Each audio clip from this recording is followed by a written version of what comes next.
예, 여러분 안녕하세요. 마재광입니다. 오늘의 정신논평 시작하겠습니다. 첫 번째 기사부터 바로 보시겠습니다. 이준석, 류호정 사상 좋아서 영입한 게 아니다. 주류는 기존 당원이다. 이준석 개혁신당 공동대표 이른바 제3지대 세력들과의 합당 과정에 가치관이 다른 정의당 출신의 류호정 전 의원과 배복주 전 부대표 등이 합류한 상황에 대해서 통합된 개혁신당에서 주류로 자리 잡기는 어렵다라고 밝혔습니다. 통합개혁신당의 주류 시각은 개혁신당 당원들의 생각이라고 봐야 한다. 이들의 지지 강도가 세기 때문에 개혁신당이 지지율에서 조금이나마 우위를 보인 것이다. 류호정 전 의원의 페미니즘 정책에 반발하는 지지층이 있다는 지적에는 그렇게 볼 수도 있는 부분이다. 합당 과정에서 류호정 전 의원이 개혁신당 당원이 된 것이지 류호정 전 의원이 사상이나 정책이 좋아서 영입한 것은 아니지 않나.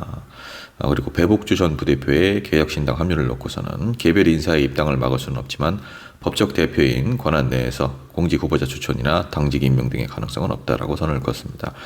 전장현이죠. 전국장애인 차별철폐연대에서 주도적 역할을 했고 전장현의 불법적인 출근길 지하철 운행 저지 시위를 옹호해온 배 전 부대표는 개혁신당 당원과 지지자들이 이론으로 환영할 수 있는 인물이 아니다라고 강조를 했습니다. 이준석 대표의 지지층은 사실 확장성은 없어요. 굉장히 커뮤니티를 중심으로 활동하는 20대 남성들, 극우, 반페미 지지층들인데 페미니즘을 주장하는 류호정 의원과는 사실 도저히 섞일래야 섞일 수도 없고 섞여서도 안 되는 사람들이죠. 그런데도 어쩔 수 없이 세력 확장 때문에 류호정 의원을 받은 겁니다.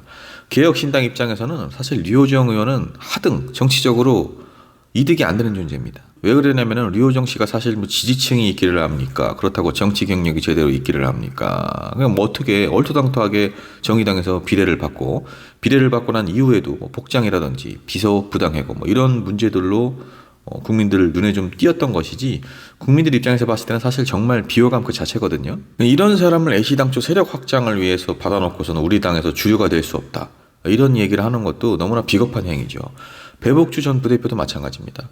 전장현에서 활동을 한 분인데 절대 공천이나 당직 임명을 안 하겠다. 그리고 우리 이론으로 받아들이기도 좀 힘들다.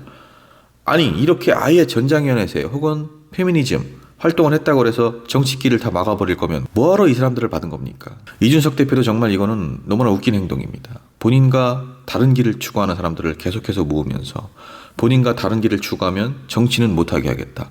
이게 지금 윤석열 대통령과 다를 게 뭡니까? 이러니까 개혁신당은 그 당위성에서 이미 지고 들어가는 겁니다.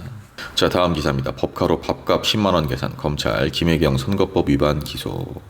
검찰이 민주당 이재명 대표와 부인 김혜경 씨를 공직선거법 위반 혐의로 재판에 넘겼습니다. 지난 대선 경선 직전에 민주당 의원의 부인 등과 식사를 한 후에 밥값 10만 원을 법인카드로 결제를 했다라는 건데 이 법인카드를 뭐 개인 물품을 사는데 2천만 원어치 썼다라는 의혹에 대해서는 아직 수사 중이다라는 겁니다. 이거 뭐 다들 뭐 아시는 사건인데 여러분 주가 조작, 부동산, 명품백까지 이런 것들은 하나도 제대로 수사조차 하지 않고 10만 원을 법인카드로 결제했다는 이유로 기소를 했습니다. 이재명 대표로는 안 되니까 이제는 그 아내까지 건드리고 있습니다. 정말 너무나 치졸한 검찰 아닙니까? 김혜경 여사 법인카드 사용 의혹 2천만 원어치를 사용을 했다. 벌써 횟수로 이것도 2년째입니다. 2년 동안 아무것도 못 밝힌 거예요. 보안 수사는 대체 언제까지 할 겁니까? 이게 이렇게 몇 년에 걸쳐서 수사를 해야만 이 사건의 전말이 나올 만한 그런 내용입니까? 아니지 않습니까?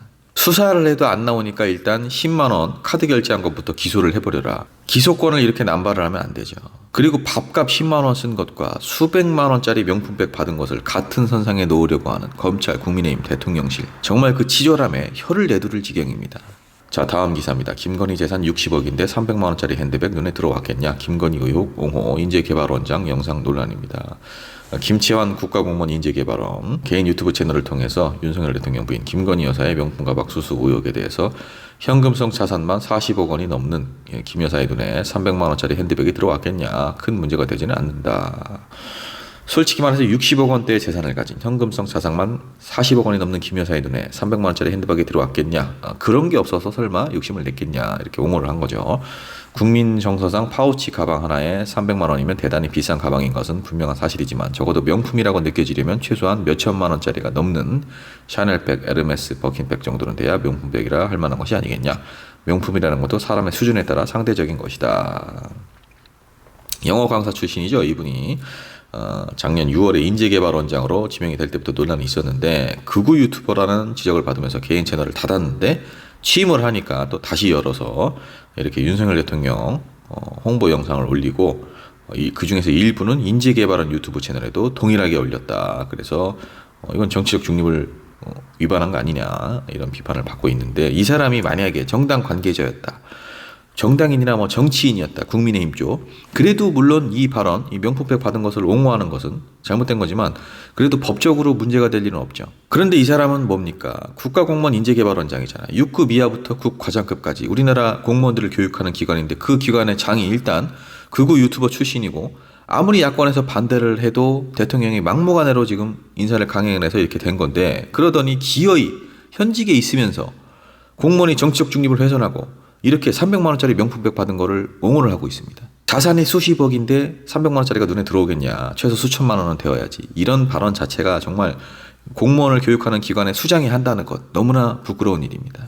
예, 마지막 기사 보시겠습니다. 거점 국립대 9곳을 서울대 수준으로 민주당 공약 발표, 교육 공약이죠. 지방 거점 국립대 9곳을 집중적으로 육성하는 내용을 골자로 하는 서울대 10개 만들기 공약을 발표를 했습니다. 수도권의 인구 밀도가 높아지는 상황에서 지방 국립대의 경쟁력을 높이고 지방대 붕괴와 지역 소멸 문제를 해결하겠다라는 건데요. 서울대 10개 만들기 정책 간담회에서 이 내용을 소개를 했고요. 내용은 이렇게 한번 좀 읽어보시면 될 것 같고, 결국에는 이제 지방 국립대들을 재정적인 투자를 좀 집중적으로 해서 활성화를 시키겠다라는 건데, 지방 국립대들도 사실 지금은 그 위상이 솔직히 말해서 이전 같지는 않지 않습니까? 보통 지방 국립대라고 하면은 그 지역에서 가장 좋은 대학교를 우리가 꼽는데, 뭐 충북에는 충북대, 충남에는 충남대 뭐 이런 식으로요.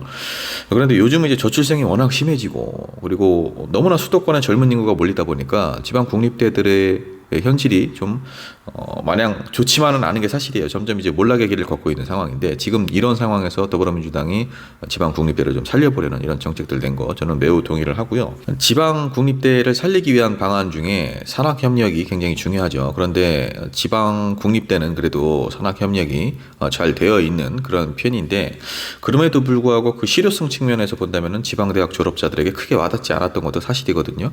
우리 지역에서 대학을 나온 인재들이 서울을 비롯한 수도권으로 빠져나가지 않고 우리 지역에 정착을 해서 본인의 적성을 찾고 직장도 다니고 결혼도 하고 아이도 낳고, 그런 시스템을 갖추어야만 지방 소멸을 막을 수 있다. 국민의힘처럼 경기도 주요 도시들 죄다 서울로 병합을 해서 서울을 더 큰 메가 서울로 만드는 그런 정책으로는 정말 대한민국의 미래 너무나 암울해집니다. 자, 여러분, 마재강TV 오늘의 정치 논평 여기까지입니다. 평안한 밤 보내시고요. 마재강TV 구독, 좋아요 부탁드립니다.